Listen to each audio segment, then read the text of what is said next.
रमदान का मुबारक महीना रहमत और बरकत का महीना है। आज हम रमदान के 17 दिन की एक खूबसूरत दुआ सीखेंगे। ये दुआ अल्लाह से हिम्मत, आसानी और बेहतरीन गुफ्तगू की सलाहियत मांगने की दुआ है। रब्बी इश्रह ली सदरी वयस्सिर ली अमरी वहलुल उक़दतम मिन लिसानी यफ़क़हू क़ौली। या अल्लाह, मेरा सीना खोल दे, मेरा काम आसान कर दे और मेरी जुबान की गिरा खोल दे ताकि लोग मेरी बात समझ सकें। अगर आप भी अल्लाह से मदद, हिम्मत और अच्छी गुफ्तगू चाहते हैं तो इस दुआ को रोज पढ़ें। रमदान का मुबारक महीना सिर्फ इबादत ही नहीं बल्कि हमारी बॉडी के लिए भी बहुत फायदेमंद होता है। आज हम देखेंगे रमदान के 17 दिन पर साइंस के हिसाब से बॉडी में क्या चेंजेस आते हैं।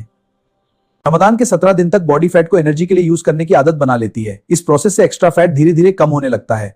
इस वक्त बॉडी का डिटॉक्स प्रोसेस भी स्ट्रांग हो जाता है। लिवर और किडनीज बॉडी को साफ करने में ज्यादा एक्टिव हो जाते हैं।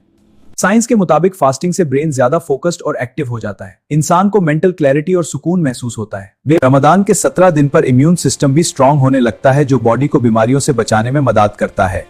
इस तरह रमदान न सिर्फ रूहानियात को मजबूत करता है बल्कि साइंस के मुताबिक हमारी बॉडी को भी सेहतमंद बनाता है।